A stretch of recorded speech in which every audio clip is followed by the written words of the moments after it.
Thank you very much.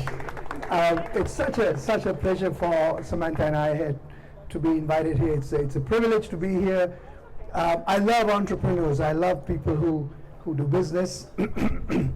Sorry, let me have a little bit of a swig here. Yes, well, East meets West, right? And a serendipitous meeting in a Japanese nightclub ends up with this. How about that? What were you thinking?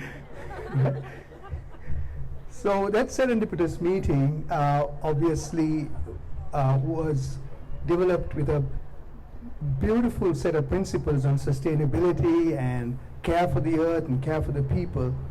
And they came up with a great idea to develop this business, apparently, while they were in Japan together way back when. And so that was the first milestone. The second milestone was them getting married and then being apart for 1 year or so while they were thinking things through, planning this great business. And then Chanaka comes here and they start the business. So the business is started on another day of a milestone when your first daughter was born, 16 years ago. And then the second milestone was the second daughter born, right? So all I can say is this is amazing. Congratulations for what you have achieved in a very short time. So in terms of entrepreneurship, I've always been in business myself, and there's an East meets West in this entire business that's beautiful. And never mind Mark Twain, right? We're proving him wrong. And then we have this whole getting into business is not for the faint-hearted, as we all know. I lost all my hair within the first 5 years of business, but Samantha still married me. And by the way, I ended up starting a business with a couple of partners, manufacturing solar panels in Sri Lanka with a Canadian technology in the town that you were born, in Negombo. So that was way back when, and that's where I lost all my hair. But your hair is still there, which is great. And so as I said, it's not for the faint-hearted, and here we are in a world that is volatile, uncertain, complex, and ambiguous. You jump into the deep end, and then there are things called the wicked problems that you face, right? So it's the small thing that comes and blindsides you. But it's the fact that the two of you are together and you have a great partner in Matthew Casper's here. And I knew Matthew when he was a kid in Toronto back in the 1970s. So it's again a serendipitous that we are seeing each other again. And of course, Hiran Kure, Jetwing. So you all have a wonderful future ahead of you, because this is where the world is going. But when I talk about those wicked problems that we have to face, it really requires us to stay grounded and positive through those storms that you have endured so far and you're going to continue to endure into the future. And one of the things that kept me grounded through all the storms that I have endured and living through a war in Sri Lanka and all of those things is it's a very simple practice of mindfulness. It's based on the focus on our breath. It's our life force. So I just invite you to take a deep breath. Take a pause and take a deep breath. An intentional deep breath, and then say, observe to yourself, and then breathe out a nice long breath and see what happens, right? Let's do that, right?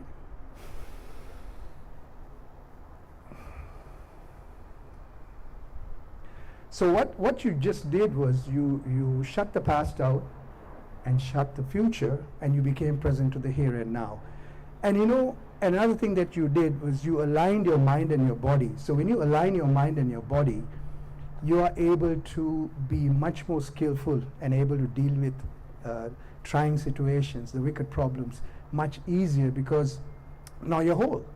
And the other problem is most of us who grow up in urban areas are stuck on the left side of the brain. Now I'm going to give you a little bit of a lesson on neuroscience and psychology. The left side of the brain is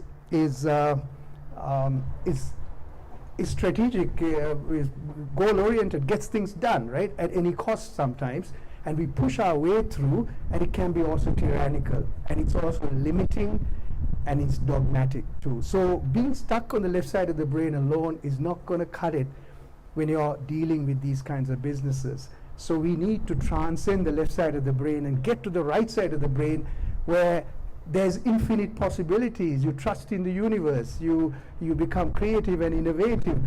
But as soon as you take that deep breath, say, observe, what you're doing is you shut the left side and you're able to get to the right side so you can become whole. So part of the mindfulness process is about then how do we become whole and practical in the way we live.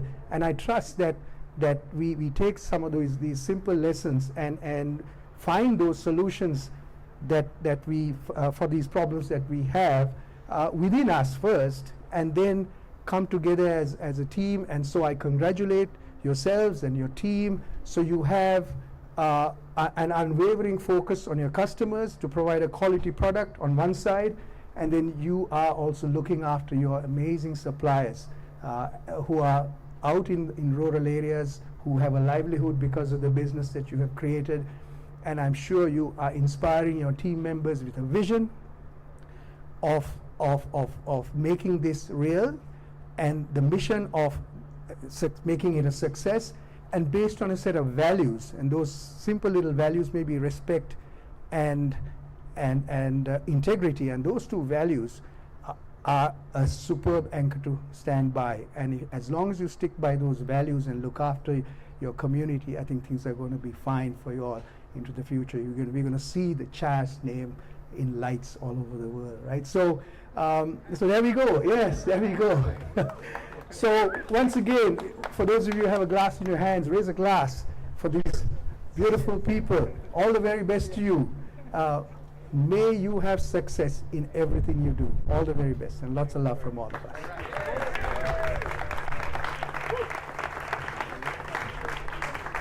This one.